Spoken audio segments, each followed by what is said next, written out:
welcome everyone to another episode of Nite Bigfoot Radio. I'm Laurie Hood. It is March the 6th, 2017, and I'm here with Lauren. Apparently Jeff has dropped out. Oh. But he'll be back in a minute. Yeah, he's having, he's in a rainstorm right now, so you know how that is. It'll make it sketchy. And I think Ricky's here too, but he is not. Hey, Lauren, you got the switchboard? I got it. I'm all over it. Okay, Rick is here. Hey, Rick, how are you doing tonight? Hey, Mama. How's it going? It's good. It's good. It is good. Yeah, Jeff ought to be back soon. He said it was pouring cats and dogs, and there he is. Okay, Lauren, I think he's come back with us. Okay. Yeah, it's raining there, so his connection is kind of rough right now. Yeah. Bad thing about living in the woods. Yeah. Hey, at least you're clearer than last time. You must be riding in on a lightning rod. I changed over to just cell phone signal instead of internet, so we'll just see how long the cell signal lasts. I bet it'll last a lot longer than internet. I bet it will. Jeff? Well, anything. We're looking at the radar, and there is like this one little bitty storm, or like one tiny little bad storm, and it is sitting right on top of you. Yep. It is. It's like that.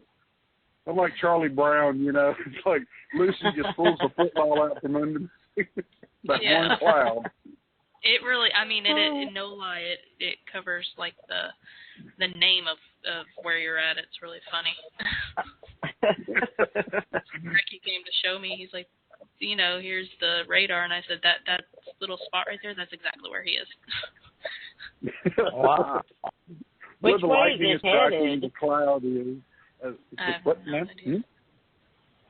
Which way is it I headed? just don't want it. Yeah, I don't want it heading towards me. We're only, Jeff, about 45 miles apart, maybe? At the most. Yeah.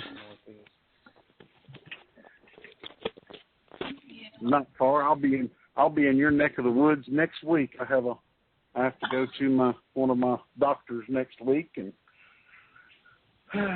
let them go test my liver. Oh, have fun. Holy. Have fun with that. Oh, you need to let me know so I can slip away and come and meet you. Yeah. I'll definitely really have to ask my wife exactly when the appointment is, but they got me on some medication, and every week I have to go and get them to check my liver enzymes to make sure it's not too high or something. I don't know. Right. Oh. Okay. I do have a creepy story to share. Awesome. Yeah. You know me. Yeah, well, I don't know. You don't know me, Jeff, probably as well as Lauren knows me, but very few people know, well, probably anybody that knows me knows I don't creep out easily. Mm-hmm. But I had a creepy incident last Thursday. Of course, you know, Mark, he had an accident and fell off the truck, but he's doing much better. And we had to take him to the ER. When he finally got in, he drove himself 1,000 miles with a screwed up knee. But anyway, he made it back. You know, what we thought was a broken leg, it ended up not being. But anyway, we're coming back from the urgent dock, and it's probably close to 10 o'clock at night. And I'm running ahead of him because he had stopped at the little store. And so he's probably about 5 minutes behind me. So I pull in from the driveway, and as you come through the driveway, it's just like a little tunnel of trees. But as you come out, it opens up on the place where it's a circular drive. And in the middle is what we call the island. It's just a yard, but there's chicken house, broken down chicken house right in the middle of it. Well, as the headlights were going across the chicken house, I saw something through the screen of the chicken coop, you know. I saw something move, and it was the weirdest thing. I don't know what it was, but let me describe what it looked like. It looked like a person, only they had no clothes on. They had no face. It was kind of cream-colored, and it had a head, shoulders, arms, and body. And it was probably about 5.5, 6 feet tall. So, anyway, as I was still moving, you know, the vehicle was still moving. Well, I got into my parking spot, and I did not get out of my car. I was not going to get out of my car till Mark got there. And then I told him about it, and, of course, he went looking around, you know, and didn't find anything. But I want you to know, that creeped me out. I don't know what it was. And that would have creeped me out, too. Yeah. I'm telling you, it was creepy. And I wouldn't even go. I left my phone out in the car, and I made him, and he's got a bum leg and everything. He's standing on the porch. I make him stand on the porch while I go out to my car. Because I let him park closer, and I parked over there close to the chicken house. So I made him stand, and I'm not like that. And then when it gets dark now, I'm not going over to the laundry house or anything else. You know, I'm staying right real. I don't know if I saw a Sasquatch, like with his back to the, you know, that's only that makes sense. And maybe the headlights just bleached it out where it looked lighter. I don't know. It could have even been a lighter colored. I mean, there's lots of reports of blonde and, you know, off-white and reddish, you know, like sandy blonde and a very blonde. There's all different colors that are reported. I mean, very well could have been, but it also could have been a spiritual entity. You know, it's like I've said in some of my lectures, you know, that some of the Bigfoot creatures that are seen that actually do dematerialize or go invisible and things like that, in my theories, they are a spiritual being, not a flesh and blood being, and that could have been what you saw. Or you've got a I don't know. ghost. It had either that or it, you know, whatever it was. It had ample time and ways and means to escape. You know, because where I ended up parking, by the time I got down there to where I was parking at, it had time to take off across the pasture and be gone. And so, well then, let me continue. Okay, so I've been continually creeped out over it, even though we tried to debunk it and everything, tried to say, well, maybe it was a stomp, maybe it was this, maybe it was that. No, because what I saw had head and shoulders and arms and moved. And so, anyway, last night, we went to bed pretty early. We were pretty trashed, you know, it's been a crazy week. And about midnight, I woke up. I heard somebody knocking on the door. Now, this is midnight. And the first knock, it was just 2 knocks. And I heard it on the door, and it woke me up. But I wasn't sure what woke me up, but I was thinking I heard knocking. And then about 2 minutes later, I heard 2 more knocks on the door. Or on a window or something downstairs, and I'm like, and I heard the dogs jump off the couch, and I could hear them clacking around, but they're not barking. And which is weird. So I waited about 5 minutes. And I went downstairs. Of course, I didn't want to wake Mark up because I knew what he'd do. He'd have his spotlight and a gun, and he would traverse the area and be wide awake the rest of the night, you know. So I looked out all the windows. I turned on all the lights outside and looked, and I didn't see anything. And it was just, I got the creeping woolies again. And so I don't know what's going on, but something. And the dogs acted real strange, real fidgety. You know. Sounds like it's time to put a camera on that porch. You know what? I got one too. I'll have to dig it out and put batteries in it. But yeah, Yes, making me wonder about that. I'll tell you what I do a lot of times. I will set a camera up looking away from the house, looking towards the house. Instead of looking from the house out. Yeah. And then I will actually, in certain situations, I'll put something there to entice something to look at it, to touch it, to look at it. Yeah. Sometimes like a Christmas ornament, like one of those little round gold balls or something like that.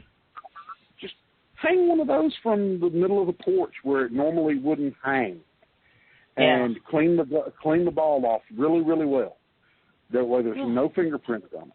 That way if something touches it, you can look on there and you can see a fingerprint, or you can see where something has touched it. Well, I'll sure give that a try.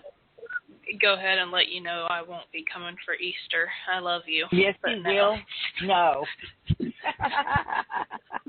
That's why you haven't told me.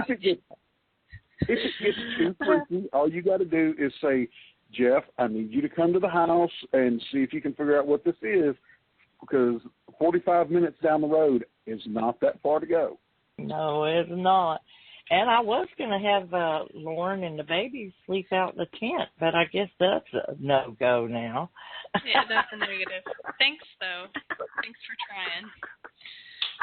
Still, though. Hey, Lauren, if it gets too bad, I'll bring the claymores and the shake charges, and I can dig some pits and put some fungi sticks out. Nothing can get to you. No, I'll just come stay with you, Jeff. No, I don't know. Around my house, nothing can get to my house. You got to come through a gauntlet of 2 Great Danes that weigh about 150 pounds apiece. I have a Catahoula large breed. He weighs about 120.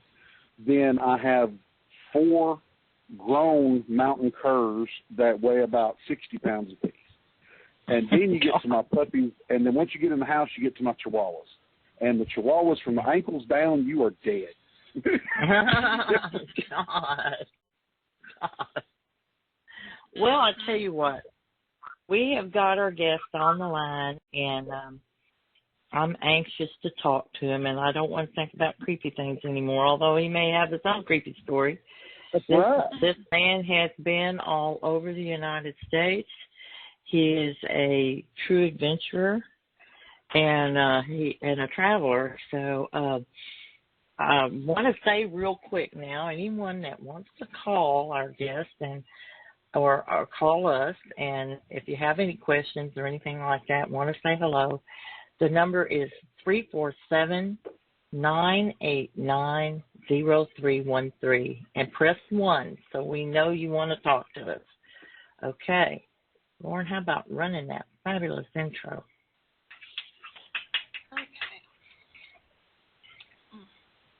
Night Colors Bigfoot Radio presents Todd Holliday, Adventurer. Todd Holliday grew up in central Minnesota, where he and his brother spent a lot of time with their father, whom we'll call Pops, hunting, camping, fishing throughout the whole state. Pops was handicapped, so he was not able to take the boys into really remote areas. However, once Todd joined the Boy Scouts, he did canoe trips 50 miles into the BWCA Boundary waters canoe area, which encompasses the northeast corner of the state bordering Lake Superior. Wetland, bogs, rivers, lakes, and wilderness became a part of his world early on. Todd now resides in Oregon and arrived there after traveling across the country from Wisconsin to Montana, then to Florida and back to Colorado. After Arizona, he made his way to Northern California and ended up in Eugene, Oregon. Todd is a true adventurer and nationwide traveler. He's currently staying at a vet's camp and is working on getting into a house there in order to have a base to work from. He then plans to explore the northwest corner of the country. After that, Todd will make his way to Alaska. Todd's interest in Bigfoot began with his first encounter at the headwaters of the Mississippi. The headwaters form a large circle where it bends to go south. And where it bends to go south, it meets the Pine River. South of that, there's an old abandoned iron ore pits that fill with water after they dig down so deep and run into large springs. These pits are stocked with trout. Todd has a close encounter at one of these pits. He has had other encounters in other states as well. Let's welcome Todd Holliday. Hi, Todd Holliday. How are you doing this evening? Hi, you guys. I'm doing fine. Great. Well, we're so happy to have you on Night Callers Bigfoot Radio, and we welcome you. You've been around. Yes. You say your first encounter was in Mississippi. You mind sharing that with us? Yes, actually up on the very upper Mississippi River, near the headwaters. The Mississippi starts up in Lake Itasca and more or less does a giant hoop. It's almost like a question mark. And at the end of that loop, where it bends and goes south, the Pine River reaches up with the Mississippi right there. It forms like almost a river delta there. There are islands there. There's wild rice paddies that grow in the, it's like the flood waters. In the springtime, every year the spring it floods over in that corner there, where the two rivers come together. We call it the point, and from that point, a large bay is formed, and right where it bends and goes south, it's probably, I want to say at least 100 yards across there. In low water, you can actually walk across it at times in real low water, but then when it gets going, you cannot even go into if you don't want to be in any part of that river. It's the mighty muddy, for one thing. Mm-hmm. And it has, undertows, and it has very large fish in there. There's muskie, northern pike, world-class smallmouth bass fishing. I've caught a 5 to 6 pounder there, which is close to the state record, actually. And then there's walleye. Wow. And everything happens right there at the point. We sit there with our fishing poles, and it's like watching a giant life-size outdoor theater. It's just spectacular. Things happen there like all the time. There's something happening there. There's something going on out in front of you or behind you, around you. You have all the river there, and the bald eagles nest around the corner. The osprey are upriver from there. And sometimes the osprey will come by. The osprey will come by ceremoniously every morning. They'll go downriver, and they'll do their fishing, and then they'll make their way back up to their nest. The bald eagle my alarm clock is up there is actually the bald eagle when at the very break of the day, the sun's just peeking up through the horizon behind me. That is to the east, of course, and he comes up the Pine River at like tree height, and what he's doing is he wants to gain altitude. So when he circles back and comes back to the point, he'll hit the thermal drafts. Will carry him up and he'll just go up in a circle, and he'll keep going up, and so high up that he's just a little speck up there, and then poof, off he goes. He's sailing like to like 100 miles an hour, I've heard.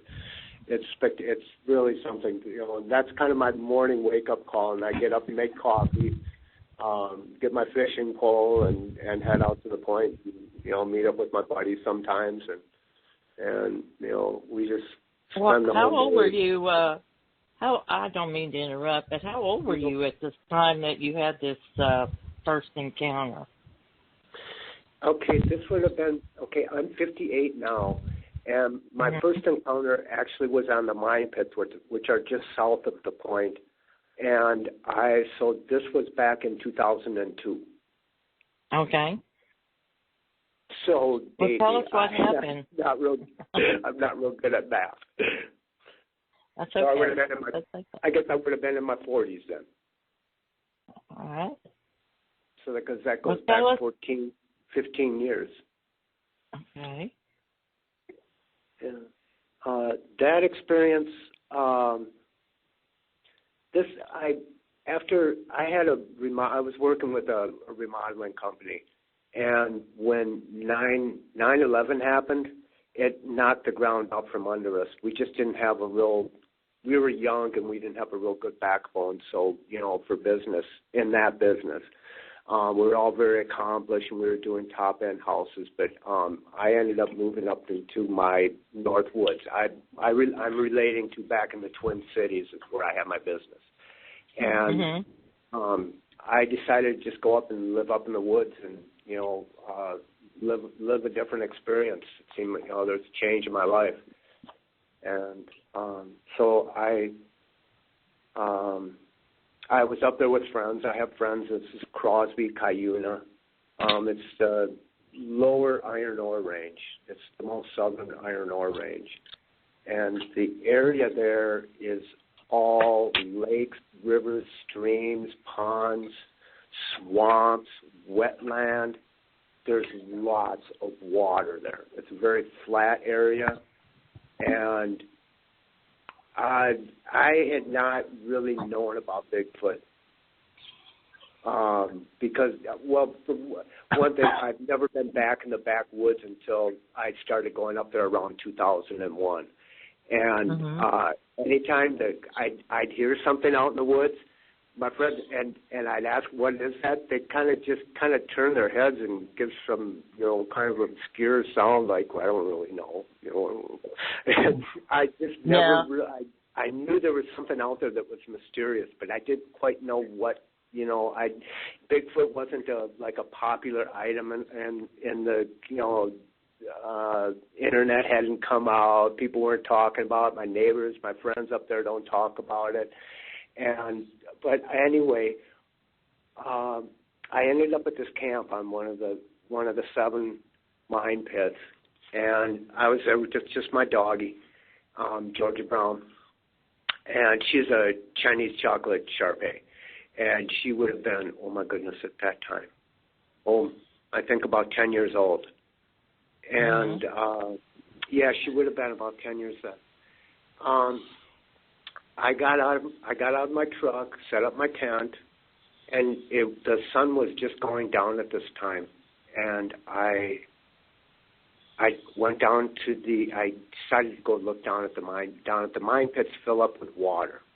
What happens is they dig down so far, and then they hit these springs, and water springs, and then they'll fill up right up to the ground level, and they've stocked them with trout fish, mostly trout. Other fish, game fish, move in also, and then they feed off the trout. I decided I love fish. I just like to fish a lot, so I went down to the waters, checked the water out, see what it was about, and just on the outskirts of my camp, which I'd measured about 50 yards. I don't know. It's just there are pathways going down to the river or down to the lake right there. I heard and more felt the sensation was like it went right up my spine. I froze in place and I just had a chill go right up through me. It was, I don't know quite how more to describe it except that it stopped me in my tracks. You heard something? Did you say? I heard a very high-pitched screech. I cannot mimic it because it's so high-pitched, and I just don't have a real good voice right now. I apologize, but no, that's fine. It was at the upper. I would describe it as at the upper range of our hearing range, humans' hearing range, but I could distinctly hear, and it was fairly short, and it was in such a way that I wasn't real sure that it happened. It mysterious, I guess I'd describe it as, but it stopped me in my tracks, and I like I say, it's like a chill going right up my spine. And like I say, it was getting dark at this time. I heard noises right around in the woods. These trees are fairly young, and the brush is fairly young, but it's fairly thick brush along the lake there. And but I distinctly heard sounds right around me, and I'm like, I knew it wasn't a deer and it was not a bear. I know the sound. I know all the animal sounds by that time. I'd only been up there a few years, but I've been in the woods my whole career. At this time, at that particular time, I was pretty sure it wasn't a deer, but I left my mind open as what it was. So I'm looking around, and I didn't really see anything. So I decided, you know what, this is kind of eerie. I'm a little creeped out here. I'm going to turn around. I went back to my camp and had my dog. He followed me back to my camp, and I went and I sat inside my truck. I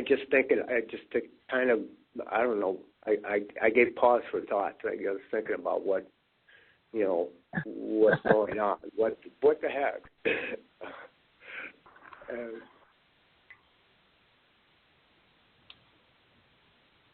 Nothing like this had never happened to me before. So but I have a curiosity. I have a natural curiosity, and I don't have a real a deep sense of fear. I have a sense of fear if something's, if something confronts me.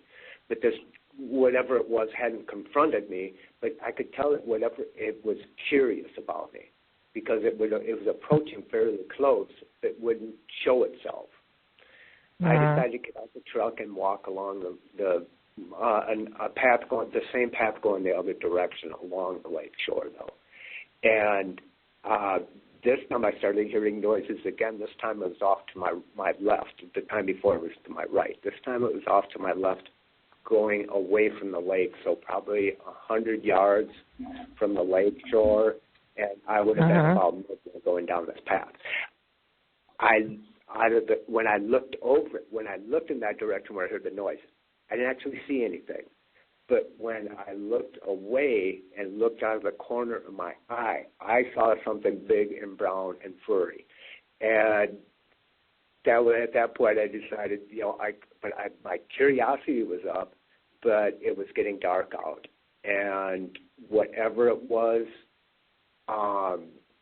wasn't making itself plain to me. It didn't come out at me or, really approach me. There was something there. I just went back to my tent and got my camp set up and made dinner, and I didn't really hear anything more that night, but I had some kind of freaky dreams that night. Are you sure they were dreams? I don't know. I honestly do not know.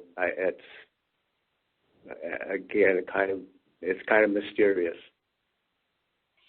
How is your dog reacting during all of this? She's not even really paying attention. She's just staying close to me.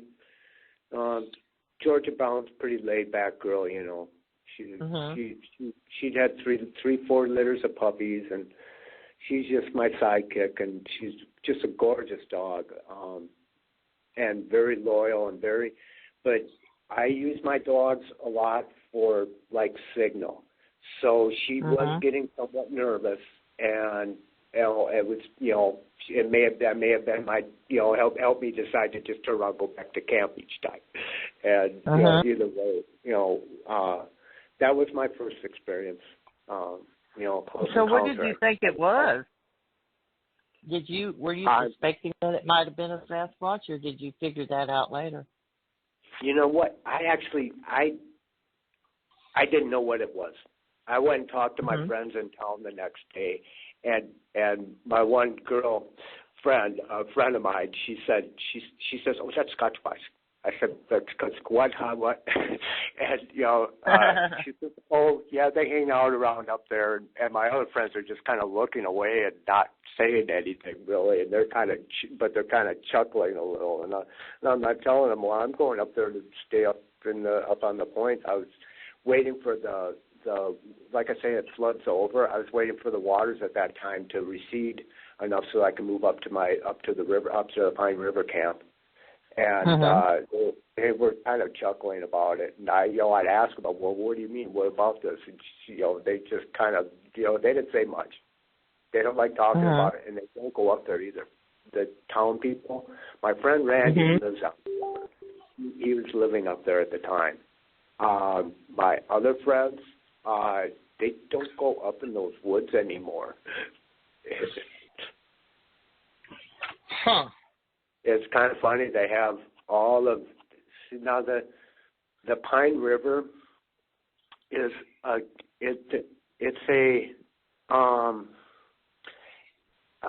it's kind of a meeting. It's a very sacred place. I believe a sacred grounds right there at the Pine Point. The western prairie, what used to be prairie, meets there with the Northwoods conifer forest and the hardwoods southern forest. All that meets right there, right in that very region. And like I was saying, it's like a life-size theater there. All of nature, all the Northwoods nature happens there. We have every kind of animal that lives in the Northwoods that lives there too, except for wolves. Randy's lived up there his whole career. He's lived on that river, and in that area, and he's never heard wolves up there until the time he brought a wolf up there himself. He brought a capture, breed, and release program. He met through some friends. They gave him Can. He named the wolf Can. Can was 1.5 years when he brought him up there, and we kept him cabled up for 2 weeks, and we wanted to go 3 weeks, but the cable started working into his fur, into his skin actually. And I said, hey, Randy, let's just let him go. So we let him go. Every year from that time, when I went up there, he'd leave. It seemed anyway that he'd leave a sign like a roadkill on the driveway coming in. It's a half-mile driveway, an old county road. There used to be an old wooden bridge that went across the river. It's very rustic. There used to be log cabins back there. This county road's so old that it was back in the wagon trail days. Okay. And so, did you? I know our listeners are wanting to hear about Bigfoot. Did you have any other experiences while you were in Mississippi? Well, yes. So, at that same, where the point is behind, there's a ridge behind the point, and behind that is a tamarack bog, and it's about a 20-acre bog right there. It's like 50 feet deep, and there are animal trails that go all the way through, go all throughout that. I camped one night with my girlfriend and Georgia Brown, and this would have been in 04, maybe 05. I think it was 04. Okay. We camped on the north end of the bog there, and Tracy stayed in the van this particular night, and it was just Georgia and I in the tent, and I got woke up around midnight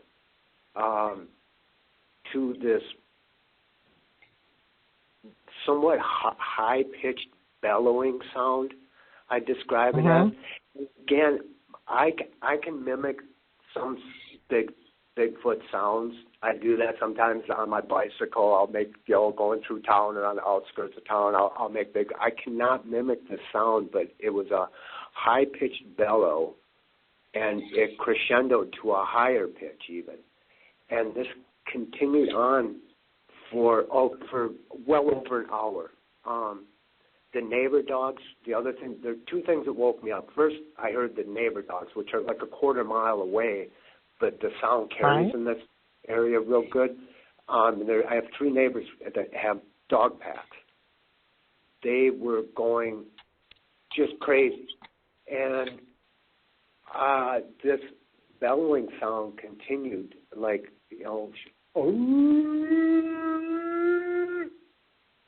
And Oh, Lord have mercy. I was a little bit, at this time, okay, this is a few years later, and I had been living up there for a while, for a few years. I don't stay up there in the winter time, though. It gets too cold.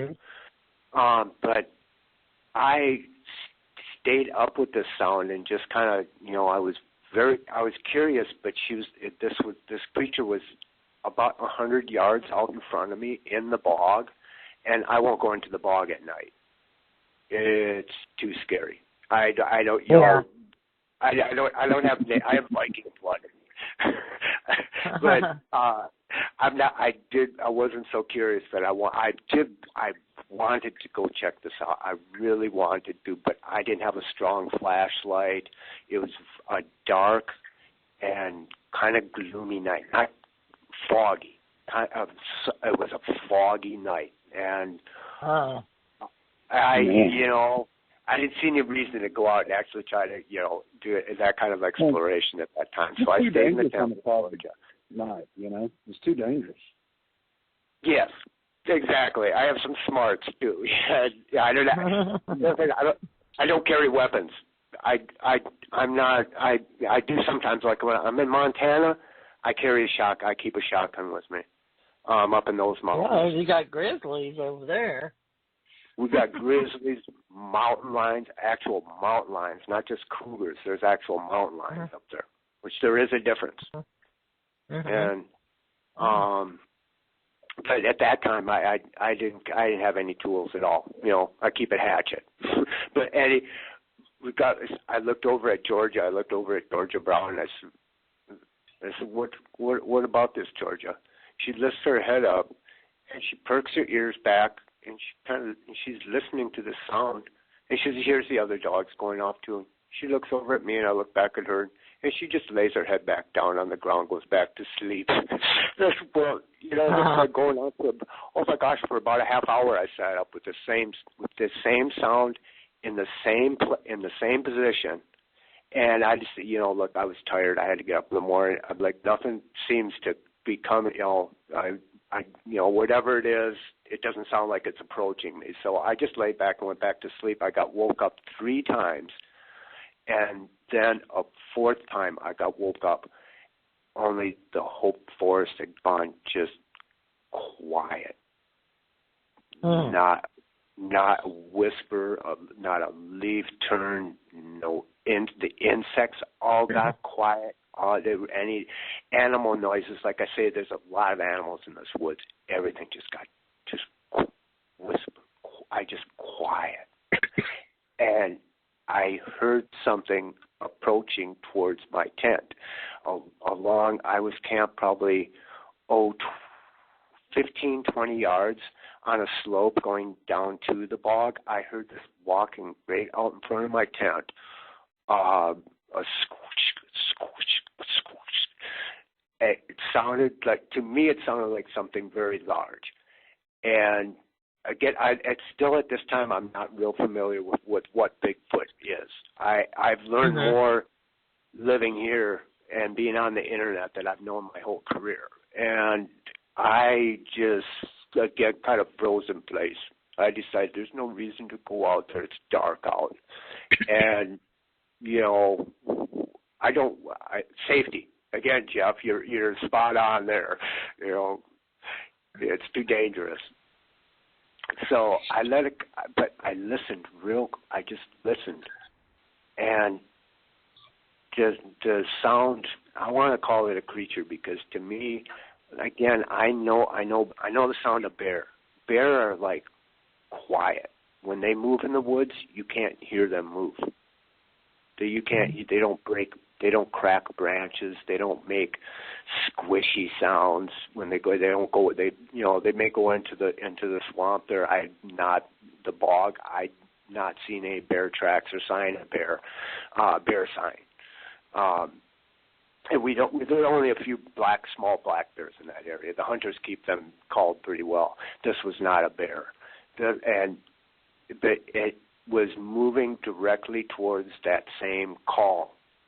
So there were two creatures there. the one that came walking by me, and the other one was in fact still where it was because it started calling again. And memory does not serve me well enough to remember if the creature started calling up again. It got, like I say, it gotten very quiet. And no, it seems to me that the bellowing was 100 yards out in front of me. This creature, this other sound was coming from my right. The creature that was calling was more to my left and directly out in front of me, like I say, about 100 yards. And it sounded like this other sound was walking right towards it.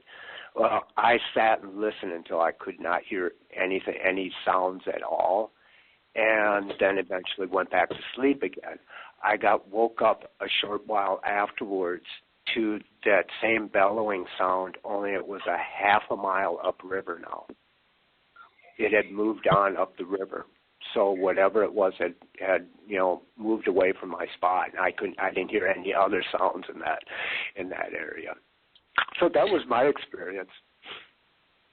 Well, Mississippi has a reputation. The Bigfoot there are, from what I understand in my experience researching in Mississippi, they're bold.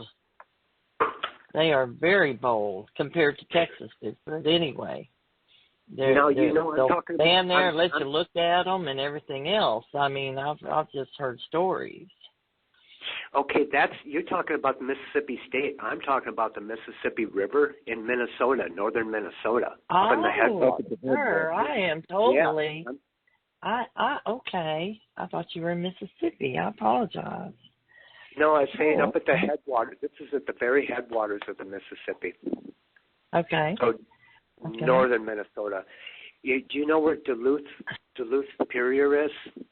Yeah. Where Duluth is down on the point of the Lake Superior, and if you go straight west from there, it's only 70 miles from maybe 90 miles by road, but 70 miles as the crow flies, from Superior to Crow Wing County, and that's the Pine River meets the Mississippi right there, and the actual headwaters up in Itasca State Park is 70 miles to the northwest from that point.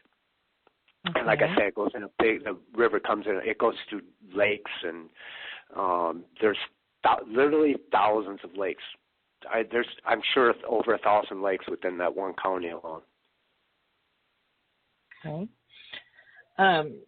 Jeff, do you have any questions? Rick? Yeah, Todd, when did you say your first sighting was? Did you say it was 2001, or was that when you really got into it? No, really, that was in 2001. Okay. And I can't say that I ever really got into the Bigfoot scene until just now, really. All right, and I've been doing just the internet exploration at this point up here in Eugene, Oregon. Okay. Cool. Okay, there you go again. That's what we were talking about, how the social media and the internet and everything really, you use it as a tool. It is. Yeah, it's a tool, and it's so therefore, and the way it's set up, it's like a tool for exploration. I've gained so much knowledge through exploring in that sense, and but it's an adventure. That's all I'm saying. It's fascinating. I'm fascinated by it. Yeah. Well, we are at intermission, so we'll be back shortly, and everybody hold on. It's going to be it's supposed to be 7 minutes long, but I think it's only 5. I don't know how that happened. But anyway, we'll be back in just a few moments, everyone. Tonight our guest is Todd Holliday from Minnesota, And actually, he's from Oregon now. He's a traveling man. Let me make sure I've got everybody back on board. Okay, everybody's back. Todd, are you still with us? Yes, we're back. Okay. I got booted again, but I got back. Did you really? Good, good. All right. Well, Lauren, how's weather doing? Is it bad over there? It's just really windy, lots of lightning. We're under a tornado watch, but it's got a ways before it gets to us, so hopefully it'll peter out. But it doesn't look like it is. Okay. There's an awful lot of color in that, so we'll see. Okay. All right. Well, they may have to leave.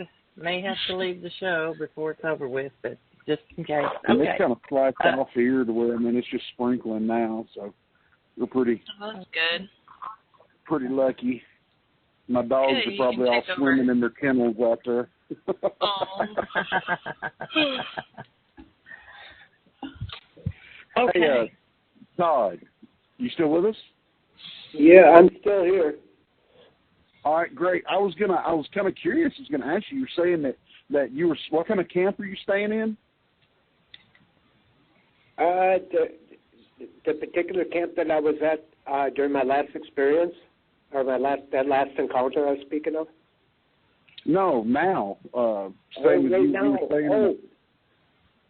Yeah, excuse me. I'm staying at it's a veterans camp. They have a program here that was actually started here, as far as I know. In fact, the fellow that Eric runs this program. It's called Safe Spots, and they have a camp actually set up. Now I say a camp, it's set up alongside. It's actually on. They have a mission here, and it's on mission. This particular camp is on mission property. They have camps. It's really a good thing, and right now we actually have an opening. We only have like 12 huts, and they're designed. They're called conestogas, and they're fairly simple. I have room in there for a bed and a few belongings, and so I pretty much use that for a sleeping spot. And then we also have a kitchen, though. We have a kitchen with a wood stove and it has a wood oven, and then we have a gas stove, and then we have a refrigerator and a sink. So we can actually, it's. I tell you, it's pretty darn nice. I've been, like I was telling you guys, I've been traveling around the country and pretty much roughing it the whole way. Is this open just to veterans, or what is the criteria for it? Yeah, our particular camp is just for veterans. They have other camps around town that are set up for the homeless or the houseless peoples. And you have to fit their criteria pretty much just, show a need and show a willingness to want to get on your feet again. And that's very much what I'm doing right now, is using that for a stopping ground to help me get into, I plan on going, I'm actually going into semi-retirement right now. I'm working on my Social Security. I have some health issues, and I'm working on. Once I get my benefits, though, I'm going to be starting up a new business, and that's going to be in. I'm working on an electric bike trailer. In fact. Mm-hmm. Well, the reason I'm going here is because I know this is off the subject of Bigfoot and everything, but I know our listeners will not mind, and they will probably be very accommodating to hear that there is a place that is going above and beyond to help our veterans, to, like you're saying, get back on your feet, place to stay, get back on your feet. You, sir, a veteran, we applaud you, we thank you, we respect you. I'm sure there's not one person that's going to listen to our show that is not going to applaud you, that is not going to respect you, because that's one thing that we here at Night Callers we are very patriotic. We are very respectful of those who have sacrificed, and my hat is off to you, sir. Thank you very much. Mm-hmm. Yeah. Thank you. Thank you. Yeah, it's really a shame the way our veterans have been taken care of. There should be, for one thing, there should be programs like this throughout the country. There's no reason a veteran is trying to get on his feet and traveling around the country. Myself being a veteran traveling, I've not seen any other. I was on my own out there. There's, there are no opportunities are slim. Missions and I can't do those kind of that kind of overnighting with a group of strangers. I can't. I get too nervous. And I understand. Even for any fella, I mean for anybody, man or woman, child, family, the homeless situation in this country is just, it's a crisis. Well, on another level, kind of on the same line, have you found that your military training has helped you in your Bigfoot research or any of your woodsmanship while you're out there looking for Bigfoot? Goodness, I was in the Navy. My training. That, brother. Yes, yeah. sir. Yes, and they train you for your mind. They train your mind when you're in. Until you get in. Go, yeah. You go like Mobile Expeditionary Security Force, and they kind of get on land and do a little butt kicking, but yeah, for the most part, you got so much educational, a lot of technical, electronics and everything else. I was a pattern maker for a short time. I was in for a short stay, but I was a pattern maker working on submarines, in fact. So I did resurfacing of submarines, rubber and plastics, and I was in the communication field. But I switched over from interior communications to pattern making. And I like working with my hands more, and so in a sense that taught me some things about building skills, and nothing directly that from my military experience, except for the training of my mind, being able to cope and adapt. Okay. So there you go, and that's a big part of it. That's a big part of the wilderness experience out there. I don't like staying at state. I do stay at state parks, but I like to park my car and head into the woods. And that's kind of what I'm about. And I'm really I'm really looking forward to exploring this Northwest region now. I'm going to be doing it on bicycle, actually, with bicycle and trailer and a doggy. Jeff, I heard you talking about your dogs there briefly. I love the Catahoula. My last dog was a Catahoula cur, in fact. I have a Catahoula that his name is Buckley, and Buckley is part of there's two different breeds of Catahoula. There's the large breed, and then there is the small breed.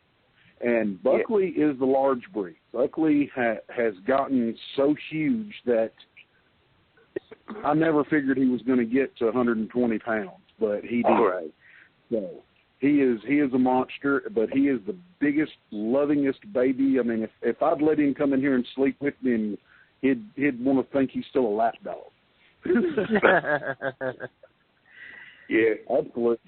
I treat all my dogs that way. Even my Great Danes, when they're loose in the yard, we're sitting out in the yard in lawn chairs, they want to come climb in your lap. Oh, yeah. They're Danes. I rescued both of those pets, the Danes, when they were 3 days old, and my wife and I bottle fed them until they could eat solid food. So for about 5.5, 6 weeks, we bottle fed them. Mm-hmm. I did that for my last litter. Out of my boy's name was Starch. He was mahogany red and golden eye, and he had some pit in him. He had golden eye pit because he had just a white chest. He's the smaller of the Catahoula, but the cur. That's what I've told from somebody from Louisiana. He told me, what you have here, he said. And he said, you have a Catahoula cur here. He said he was, 90% certain. I wasn't certain when I thought I knew it was a pit of some, he has a pit mix of some kind.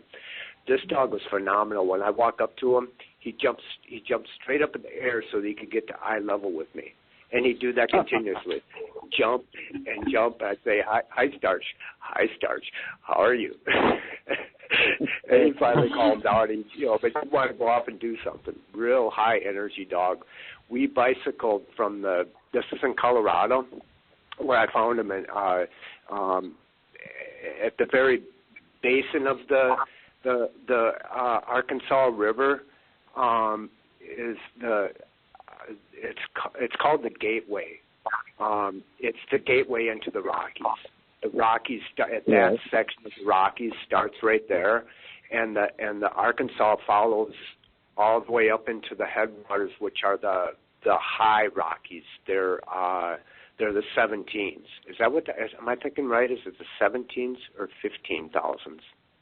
They're the highest mountains in the country. They're the second highest mountains within the vision where I was staying for a brief while. The mountain that I was camped underneath is called Mount Massive, and it's so huge you can be on one side of the mountain and you will not see that whole side of the mountain. No matter what part of the mountain, what side of the part of the mountain you're on, you cannot see from any vantage point, see the whole side of that mountain. It's so huge. And we were camped, so that's up at the headwaters of the Arkansas. And Starch and I were camped out in tent, always with tent, and again, I had bicycle and trailer. We bicycled all the way up the highway runs alongside, and fairly good bike routes there. And we bicycled all the way up to the headwaters, spent the whole summer there until the water started freezing. My water filter froze up one morning. I get up and I left my water filter out accidentally because I knew it was getting cold. I accidentally left it out, and that thing froze up on me, so I didn't have filtered water for the return trip. The return trip was all downhill the whole way. Pretty much, we have a dog with you. You have a dog with you now? No, I don't, unfortunately. Sounds like you need to be looking for you another companion, buddy, because, that sounded like, hearing those stories, you were just happy as you could be with a pup. That's true. Mm-hmm. Yeah, I am going to start looking for I'm looking towards getting a residence here, and as soon as that happens, I'm going to start. I'm going to be looking for. I've not seen any Catahoulas up in this region. I'd love to have a Catahoula again, but I've seen our. I'm going to tell you what. It's a good stray. Just find you a good stray, man, because they will love you to death. And let that dog find you, Todd. Yeah. Yeah. There you go. And I'll tell you, they really helped me in my Bigfoot research, because I'm going to tell you something. You go out camping on a solo trip, and that dog can alert to things that you can't hear and you can't smell and you can't see. And they, you walk that dog and their ears, perk up and they look a certain way, and it really helps.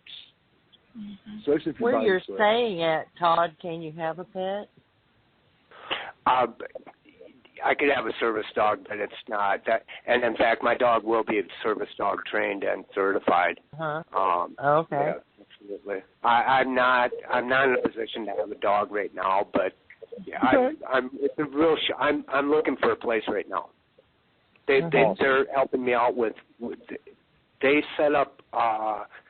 It's called the HUD-VASH program, and it's through the Section 8 program. So I'll actually be getting paid housing, and it's for a lifetime. That's awesome. This town, Eugene Oregon is a remarkable state to begin with, and Eugene is it's prosperous, and they really help people out here. Those who want to get on their feet, that really are trying, and that's a good thing.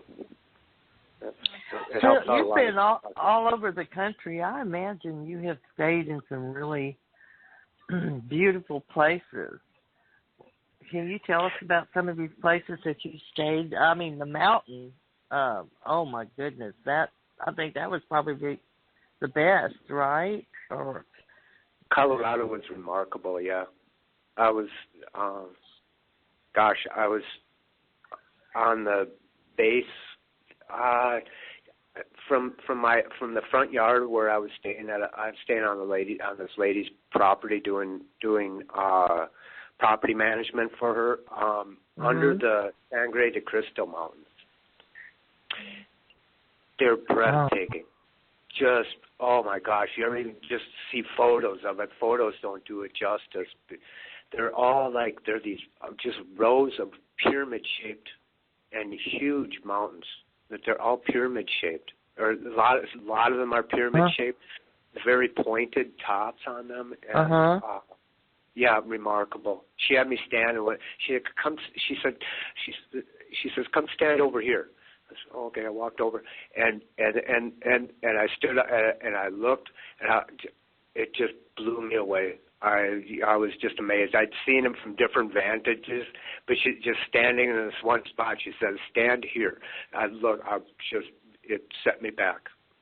Colorado's beautiful. Yeah, really nice. What about place. Arizona? Did you stay in the desert, or did you stay up in the higher parts of Grand Canyon? Where were you at in Arizona? We was down. My friend and I were down in Tucson. Was where we ended up staying. On the warm days, we go up into the mountain camp where this was a World War II the Japanese internment camp, and they turned it into a state campground. And then when it get cold out there, we had blizzards come through there. Actually, we got blown out. One night we got stuck up there. It was freezing rain, and my buddy had gone down to get oh gosh, was it not firewood, but oh my goodness, he went down to get supplies, and he got stopped on the way up. They weren't going to allow him through, but he had a Volvo, and he had a good enough car. The guy said, well, he let him through. I told him the story. He had to get up here to get back to camp. And we had freezing rain, and then the next morning it all melted off. But we went then. The next day was my birthday, in fact, and we went into town, stayed at a motel. Sometimes we'd stay at a motel. My friend was is a IT tech, and so he had business, and we get jobs lined up. He'd get jobs lined up, and then we'd stay at motels while he's working. And then we were staying out in the desert camp, and it'd be like in the 50s, 60s. It was very nice, beautiful sunsets. Wow. Lots of cactus. Lots of cactus. Cactus everywhere. I'm not much of a cactus person myself. So from Arizona, you went to California? Yeah, we headed up through. We wanted to get to the Grand Canyon, but we stopped off in Las Vegas, outside of Las Vegas at Lake Mead. What's the name of that dam there? Hoover Dam. Hoover Dam, right. Yeah, and we did some rock collecting there. I found a bunch of agates. I still carry one with me. And then we made our way up to Reno, stayed there for a short while the weather got real treacherous there. We got blown out of that town with 70-mile-an-hour winds. It blew his $400 tent apart. And so we left and went into, and that was something else. We're battling getting this thing, trying to get it upright so we could get it taken down. It's like a pop-up tent. It's kind of Alaska gear, really nice tent.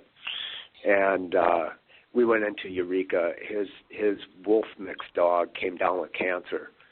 And so I came up with some monies, and he got some help, and we got him in and had him operated on. They removed a tumor from his belly, and I'm hoping he's doing okay. They got him on. He put him on CBDs, and he seemed to be doing pretty good after the surgery. He was ailing pretty bad. A 12-year-old wolf mix.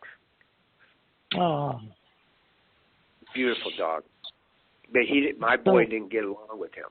That was the reason I couldn't keep him starched, was because my boy got attacked by two other dogs. He got attacked by this dog, and he turned on, from that point forward, he turned on other male dogs. That is, intact males. So, and that was my reason for, and there wasn't really much room in that little Volvo anyway. I made sure he went into a good home. I made sure he got placed in a good home. I'll find another starch, or a Georgia Brown, or an Artemis. Oh. Well, they're closing down the library. Oh, dear. Does that mean you have to leave? Well, I'll close down here. I've got 20 more minutes. How much time do we have on air? 20 more minutes. 20 more minutes. Okay. Well, there you go. We timed it just right. Yes, we Perfect. did. Okay, I could keep talking for another 20 minutes.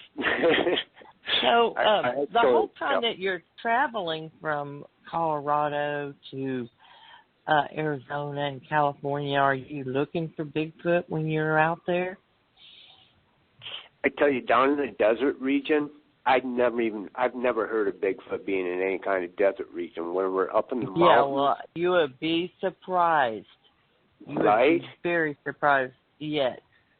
There are places for them to hide. You wouldn't think there would be, but there have been sightings, even in the desert. Yeah. But go ahead. I did not go out into the desert too much. I'm not much one for cactus, you know. Stuck in your feet. Those things go right through shoot. Those spines go through shoot. We had cactus up on Colorado. Now, when I was up in the Sangre de Cristos, I did not have any sense of any Bigfoot creatures being in. The neighbors never mentioned anything about it, or my friends down in town never said it. In that particular place where I was at, we had like 4 or 5 dogs that I was helping take care of. And I never had any, late at night, it could be that something was sneaking up on me late at night, because there would be things going on late at night. Again, I don't go out in the woods at night. Up in the Sangres, though, up in those mountains, some of my friends actually told me that that's where they live, up in these big mountains. I didn't have the time to go up into that region. I would love to go back there, though. Oh, I see. Well, we don't live in the mountains, me and Jeff, and we have them here, so just a FYI. They can be anywhere. It's about middle of the ocean. Absolutely. They can be, I mean, literally, I've seen them and seen their evidence tracks, different things, so deep down in the swamp where, I was wearing hip waders and slogging in mud knee deep, didn't know how in the world I was going to make it through there. And then you find tracks where they just walk through there like it wasn't nothing. So they are in the places that we're not. Yeah, there you go. Yeah, that's the key. They go where we don't go, and on the very edge of where we don't go. That's it. They're a peculiar creature. Yeah. But they seem to. I've noticed that I've had a lot of success researching out of state parks. I don't know if they're kind of secretly protected in these state park areas, or if because almost all state parks are in a national forest, which I think are a protected area. And so, I'll almost always stay in a state park. If I'm going somewhere to research an area, unless I have access to a private property, I'll go to a state park. And they're drawn to us. It's just a natural, and it's just a theory of mine, but, it's just a natural thing if they are basically a ancestor of ours, basically. They're kin to us. Then, they're drawn to us because I think a lot of the smells, especially with people camping, you're not bathing like you would at home, so you're not as perfuming as you would be at home. Your natural smells are coming out more. And then there's those smells of those campfire, that food cooking and things like that. Bacon. They're smelling it. And, you know, some of the best night encounters and night research that I've been part of, you know, is whenever we've taken and built a fire and put a slab of meat, a big hunk of pork over that fire, and let that fat off of that pork drip down into that fire and carry that smell on the wind. And usually every time we do that, we have some sort of activity happen within just a matter of hours. Mm-hmm. Mm-hmm. That would attract me. Yeah, it attracts your neighbors too. But I think of Bigfoot as my neighbor when I'm up there. You know, I'm in East Texas. We would have to burn some meth over a fire. I think we could attract every neighbor in East Texas. Yeah, oh yeah, God, that's so true. I'm picking, folks. Don't everybody get mad at me. I'm sorry. I'm speaking from personal experience with my neighbors. Todd, I do agree that you know, when you're out there, Bigfoot is your neighbor, and you know, they want to see what you're doing. Oh yeah. Yeah, they're more curious about us. That's I consider it a curiosity, which is a sign of intelligence. Yes. You know, bears, they're looking for food. Other animals are pretty much looking for food, predator type of animals. They're looking for food.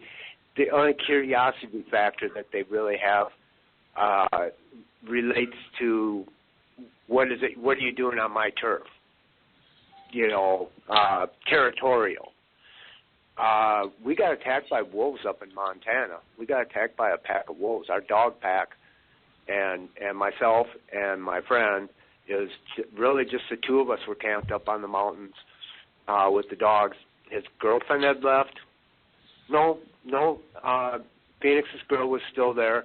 She wasn't at the camp that night.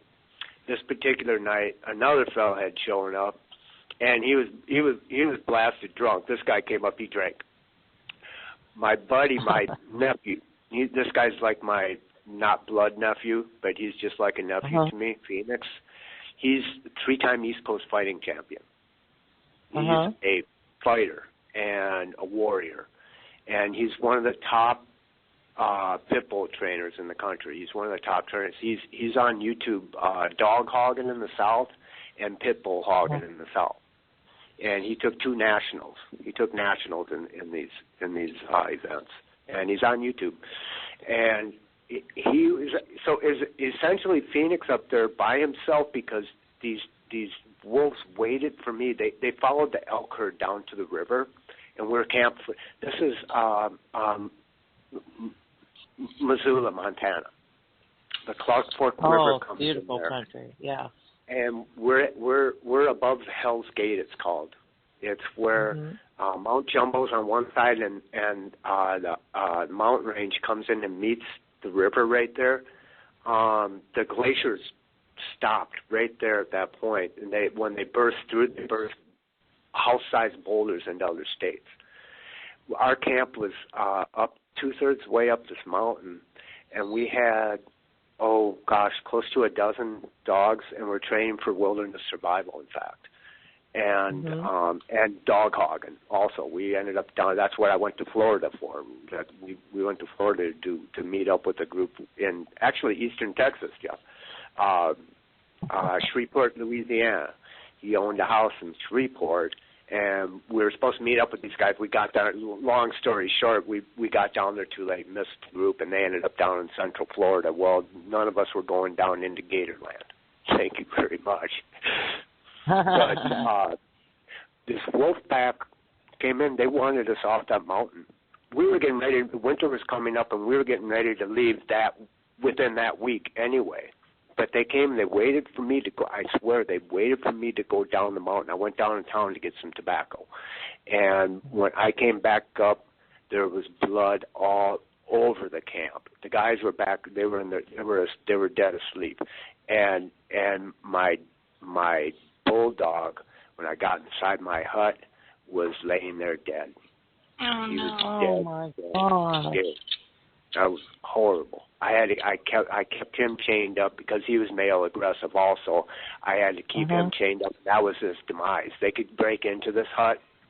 There we go. I'm gonna have to roll out of here, but I can keep talking. It's up to you. If you want to finish this story, I'm kind of hanging on the edge.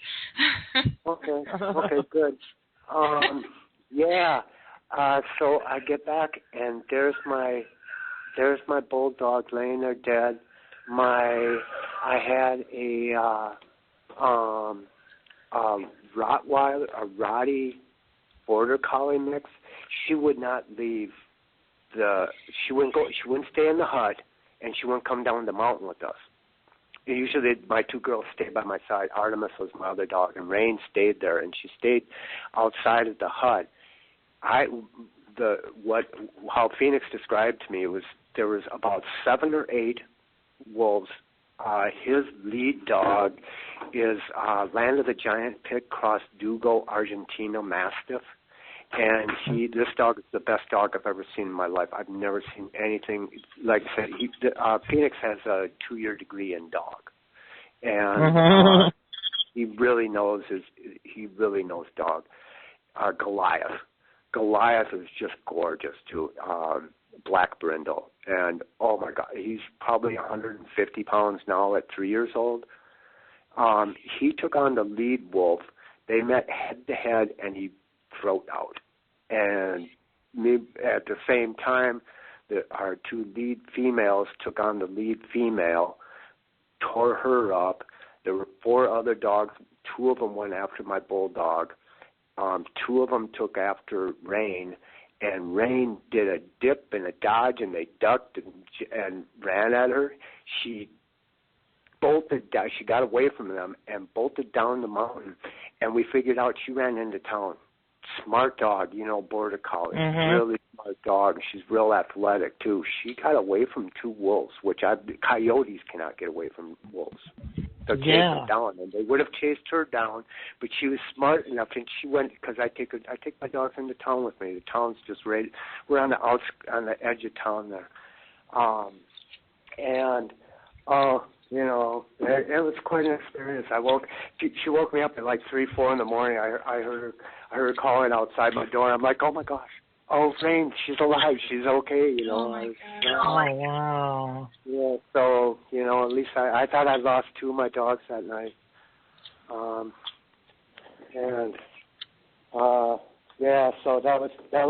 that's my wolf experience. Duke Sullivan runs Montana Bigfoot Project, and he's up there exploring all the time in that region. He's all over those mountains,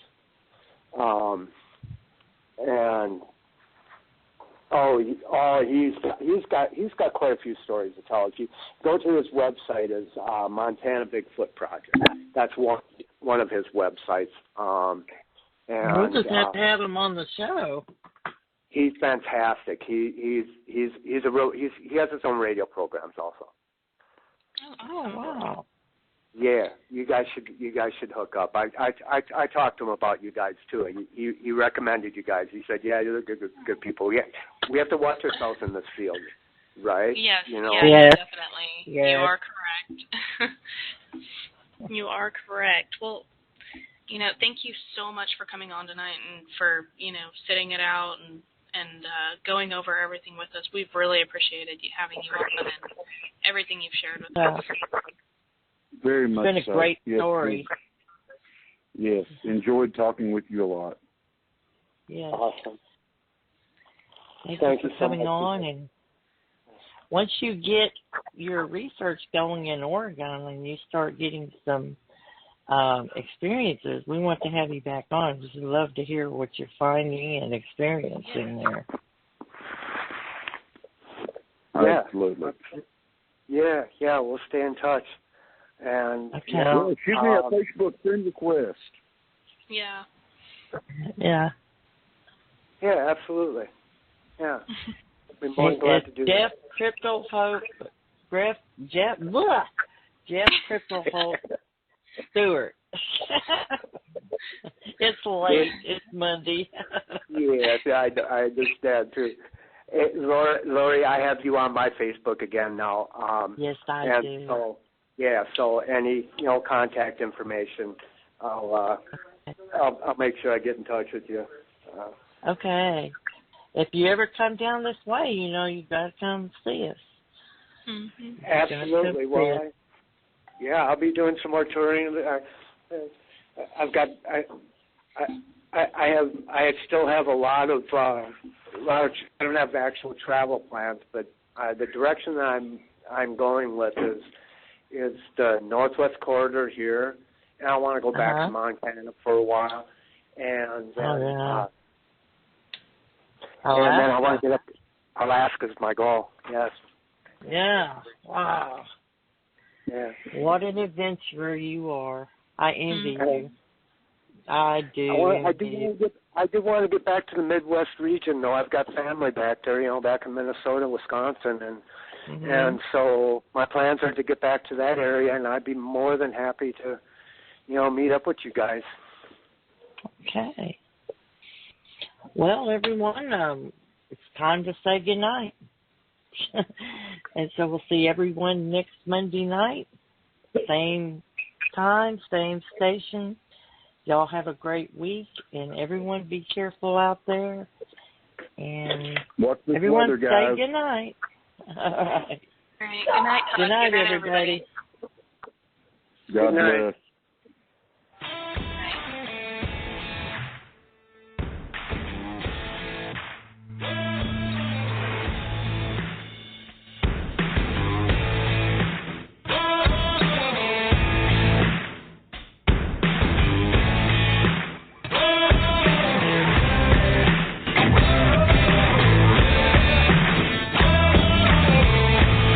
Thank you for listening to Night Bigfoot Radio.